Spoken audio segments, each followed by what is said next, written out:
¿Por qué la política? Esa es una pregunta bien curiosa. Yo digo que vienen los genes, viene la formación y después a uno le tiene que gustar la verdadera política, de ser servidor público y de tener algo que mirar hacia adelante, improntas, sueños, en qué creer, qué querer. Y digo de mirar hacia adelante porque sería cuando yo llegue, ¿qué hago? ¿Qué mejoro? Y cómo se ve a futuro, sabiendo que algún día se termina o se sale. Eso suena como una vocación. Yo diría que sí, pero cuando te digo que también es parte de la formación, de la educación, por ejemplo, por parte de mi madre, su bisabuelo era Manuel Rodríguez Pío. Por parte de mi padre, su bisabuelo era Fernando Valerio. Pero mi mamá y mi papá se dedicaron ambos a la parte cultural y ambos salieron de aquí en la época de Trujillo, tuvieron que salir de aquí, se conocieron en Italia. Pero mis abuelas maternas, que ambas enviudaron joven, por casualidad de la vida ambas, una era maestra de profesión y enfrentó la primera invasión americana del 16, y la otra fue una mujer muy recia que dejó una huella positiva, según me cuenta la gente, ya después ella fallecer en Moca, muy joven, mandó a sus hijos a estudiar fuera criando puerco, vendiendo manteca, leche, plátano, yuca. Y bueno, yo creo que eso también tuvo mucho que ver, pero es algo también de vocación, de vocación. Diputado, pero eso que usted señala, por ejemplo, el enfrentamiento a la invasión y demás, son rasgos muy de la izquierda en la República Dominicana y usted se identifica como centro derecha, según vi en unas declaraciones suyas recientes. ¿Por qué entonces esa dualidad o esa diferencia? Ciertamente, y si entramos al contenido, y qué bueno, te felicito, porque hace mucha falta el contenido en la República Dominicana en todos los partidos. Por ejemplo, cuando yo entro en el 81, en el Partido Reformista, mi mamá y mi papá hace rato que tenían una cercanía de amistad, no militancia, en el PRD. Antonio Guzmán tenía finca cerca de nosotros, mi abuela tenía una relación más que personal, familiar, con la mamá de José María Hernández, el esposo de Sonia. Doña René iba todos los días a mi casa a tomar clases de canto con mi mamá, Juan Bosch, muy amigo de mi mamá y mi papá, y finalmente Salvador, yo diría que casi familiar. Mi mamá entra al Teatro Nacional como directora, mi papá al ser director de patrimonio y mi tío Orlando Asa a ser secretario técnico de la presidencia y yo en el partido contrario. Un momento donde la política era incluso con violencia, trincheras, claro. Pero había ideales. Cuando yo entro al Partido Reformista, social cristiano por un imán de lo que había hecho Balaguer, porque yo todavía no estaba formado.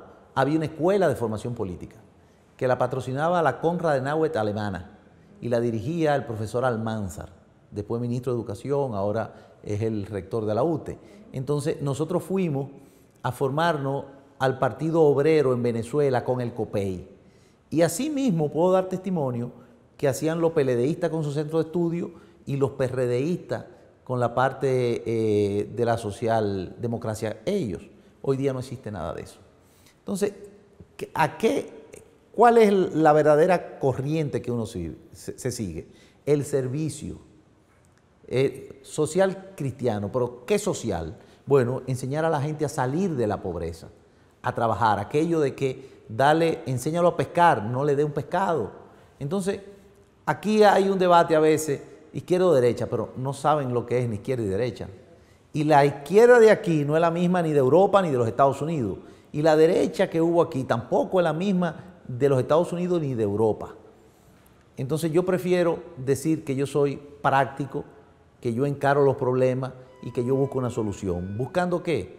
Las ideas con que también el mismo Balaguer se comportó. Por ejemplo, ¿qué decían del presidente Balaguer? Que era de centro o que era de derecha y algunos decían que era conservador, ¿verdad que sí? Sí. Entonces, conservador en economía, no endeudamiento, ser frugal con los gastos, no había gasto corriente que pasaran el gasto de capital nunca, lo registra la historia.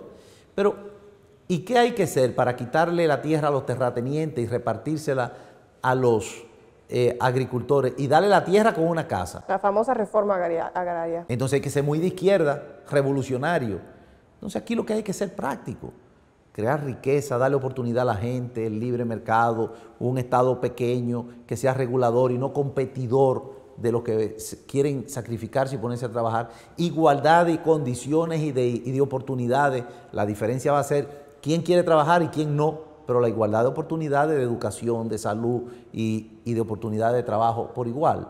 Y eso es lo que somos hoy día. Usted hace una distinción interesante, conservador en lo económico, por ejemplo, pero en términos agrarios más de avanzada, por decirlo de alguna manera. En su caso, por ejemplo, en temas sociales como la interrupción voluntaria del embarazo o como el matrimonio igualitario, que ha manifestado ya su parecer, en ambos casos tiene una posición conservadora, ¿correcto? Eso es correcto. Sí, mi posición es clara y coherente. Nosotros defendemos la vida desde la concepción hasta la muerte. Por varias causas. Primero porque lo creemos así y luego porque lo dice la Constitución nuestra. Entonces, si se entra en ese debate, digo, en República Dominicana, hablemos con sinceridad, cada uno de su trinchera, vamos a conversarlo, pero hablemos de modificación constitucional, no hablemos de violar la ley haciendo leyes especiales. Y con la causal vida, por ejemplo. Es que para mí están todas contempladas en la modificación del nuevo código. Por ejemplo, el nuevo código, en su artículo 110, dice claramente que cualquier señora en estado de embarazo que llegue a un hospital y que el médico, tratando de salvar las dos vidas, tenga que tomar una decisión por una, por las dos, o pase lo que pase, no es perseguido por la justicia. Entonces, yo creo que está muy claro. Y un embarazo utópico sencillamente no tiene vida. ¿Qué es lo que estamos discutiendo? Quedaría una para terminar con las tres, la violación. Entonces ahí viene la discusión. ¿Cuándo hay vida?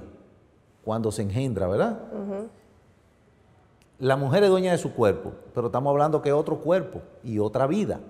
Entonces la Constitución dice respetamos la vida y se prohíbe la pena de muerte.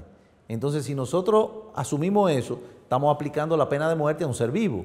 Entonces por eso digo, esa es mi posición. Yo quiero oír la de los otros, quiero debatirla, la respeto, pero vamos a hacer las cosas como debe de ser. Entonces, de esas tres causales, ¿usted le parece razonable si la vida de la mujer corre peligro, si la vida que lleva en el vientre es inviable, como un embarazo ectópico, pero no le parece correcto conforme a la Constitución y sus creencias la parte de la violación o el incesto, la tercera causal? Sí, pero quiero abundar algo más.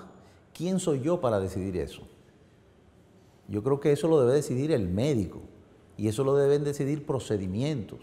Y eso lo debe decidir una sociedad que se empodere, que si te violaron, lo denuncie ese día y se resuelve ese día.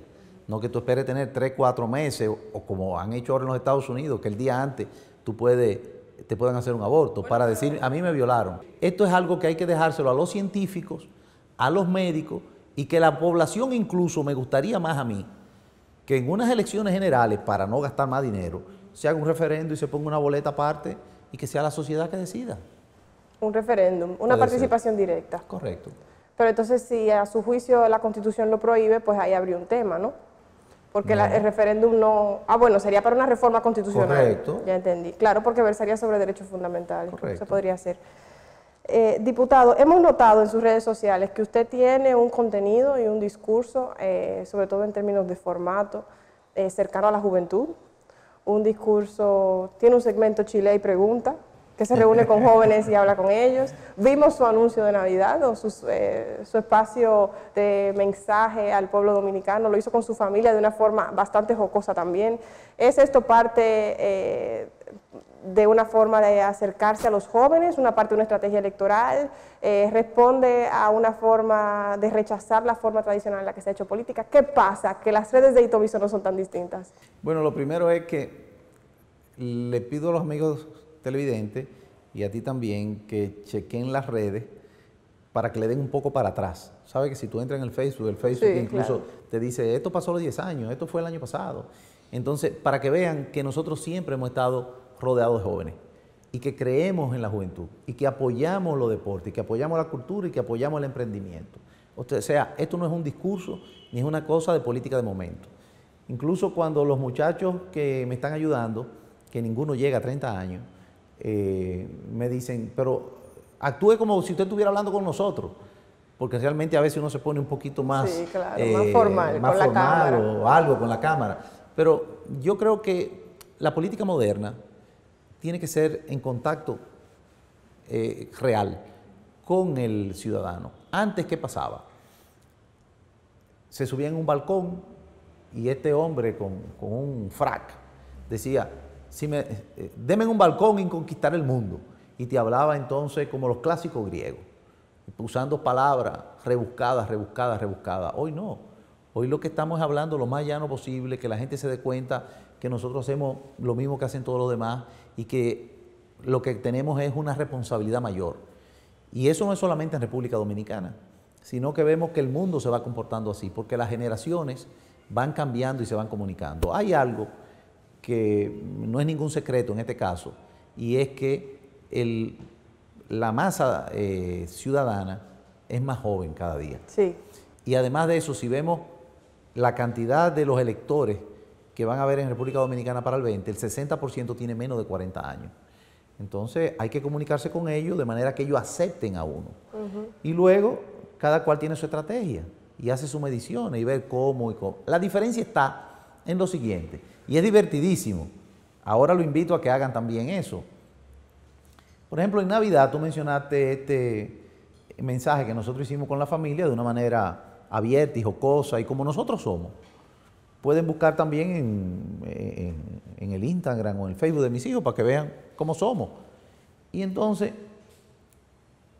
el tema es que los demás candidatos todos hicieron su video de Navidad. Compárenlo.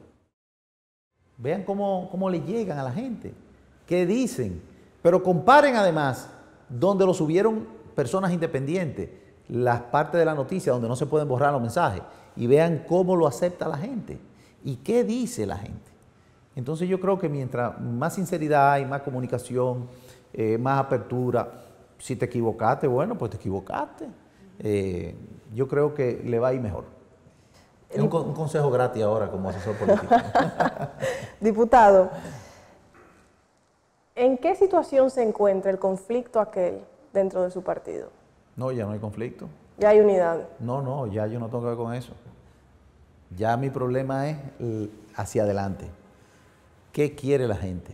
El electorado que está esperando, ¿dónde? Y va a buscar un candidato que lo vaya a seguir. Vamos a ver. ¿Qué sucedió recientemente en El Salvador? Claro, nosotros no somos salvadoreños, ¿verdad que no? Pero allá, Nayib sale del partido del gobierno, se inscribe en un partido pequeño, pierde la representación de ese partido pequeño, trata de formar un movimiento, no lo registran, se inscribe en un partido diferente y en apenas 2 o 3 meses, 53%. Bueno, pero usted sigue en su partido y la otra facción sigue en su partido. No, yo sigo haciendo política. Yo estoy de cara recorriendo una vez más el país, comunicándome por la gente, buscando una plataforma donde a nosotros nos van a escoger. Y en este caso yo no tengo limitación. Incluso estamos buscando sociedad con muchos de los partidos que la ley electoral obliga o motiva de alguna manera a que busquen candidatos propios. Sí, a usted, del Partido Reformista Social Cristiano. Es que los partidos son una plataforma que exige la ley que uno participe para inscribirse. Pero cuando hay partidos que no existen, que son vacíos, que hace mucho que dejaron de tener el contenido de una doctrina, de una mística, de impulsar un candidato para competir, yo me pregunto, bueno, ¿qué yo hago ahí? No era lo que era antes. Vamos a ver lo siguiente. República Dominicana tiene ya desde 1844 varias etapas, ¿verdad? Comenzamos con los liberales y los conservadores. Duarte era liberal, Santana era conservador. Después de esa época política, ¿qué vino? Los bolos y los rabuces. Pasa la época de los bolos y los rabuces y viene la época de los rojos y los azules. Y después viene la tiranía. Y después viene entonces el PRD y el Partido Reformista en la figura de Balaguer y Juan Bosch. Y esos dos partidos ya también son minoritarios. Y hoy día a lo que hay que envercer como partido mayoritario es al PLD que está en el gobierno o al PRM que comienza a tener un 20% de registro. En algunos momentos de nuestra historia, surge con relativa importancia una tercera fuerza política, los rojos, los azules y los verdes. ¿Apuesta a eso, Ito Bisonó, a una tercera fuerza? A que, bueno, está el PLD y está el PRM, que sabemos porque los números están ahí, que tuvieron en las últimas elecciones mayor número de votantes. ¿Apuesta a Ito Bisonó a una tercera fuerza o a una unión con las fuerzas tradicionales? No, Carolina, nosotros apostamos a que el pueblo, principalmente esa masa que tiene menos de 40 años, que en el año 96 tenían 16, lo que tienen 40 en el 20. Sí. Quiere decir que el resto, los que tienen 35, 30, 25 y 20, tenían 15, 10, 5 o no habían nacido. Esa masa está cansada, excúsame, pero tan harta de ver a Leonel ofreciéndole lo mismo, a Danilo ofreciéndole lo mismo, a Hipólito con lo mismo, a Luis que no pega y a un sinnúmero de candidatos que se han repetido y que no despegan o no descollan. Entonces, esa masa tiene que reaccionar. Entonces usted dice que un partido es una plataforma y que por lo tanto parecería ser que indica que estaría abierto a un cambio de partido. Totalmente, de varios partidos. Es más, estamos en conversación con varios partidos políticos. ¿Con cuáles?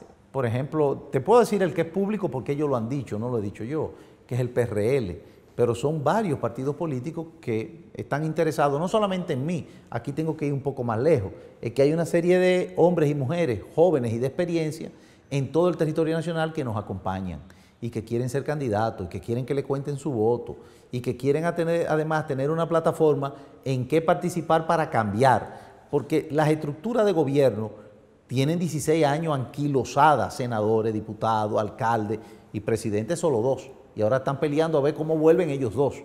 El PRM te habla de lo mismo, porque se cambian de nombre, pero era el mismo PRD, todos eran el mismo PRD que endeudaron el país, que uno estaba en la dirección de la CDE, que el otro era ministro de Cultura, que el otro era ministro de Agricultura, que el otro era director de algo o presidente del Senado. Eran lo mismo, pero se llaman PRM. Entonces se busca algo diferente y yo me inscribo dentro de esa diferencia. ¿No tiene futuro el Partido Reformista?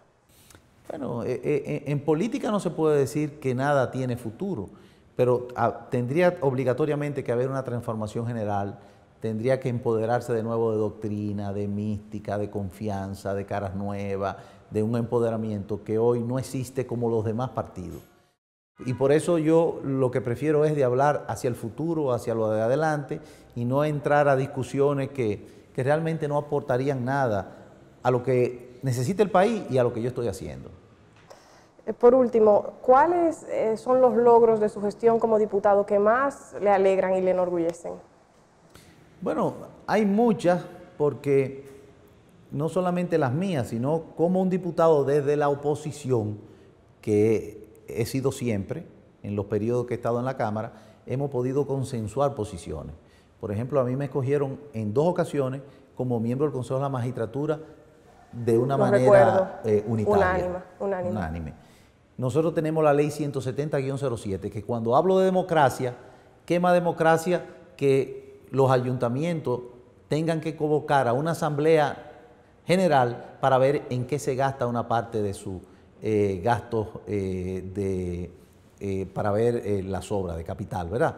Cuando nosotros hablamos de energía y hablamos de modernidad, tienen que hablar de la participación nuestra en la modificación de la ley de energía renovable, con los incentivos, con el estímulo a que se cambie la manera de producir energía. Cuando nosotros hablamos de emprendedurismo, competencia, cuando hablamos de legalidad, cuando hablamos de motivar la empresa privada, tenemos que hablar de nuestra participación en la ley de quiebra, en la nueva ley de compañías, tenemos que hablar en la ley de competitividad, que nosotros tuvimos una espectacular, se puede decir, porque así lo reconocieron las diferentes entidades. Cuando hablamos de seguridad, que hoy agobia a la sociedad completa, tenemos que hablar de los 10 años que nosotros pasamos con nuestra iniciativa de la ley de armas, que está siendo replicada en toda América Latina. Cuando nosotros hablamos de medio ambiente,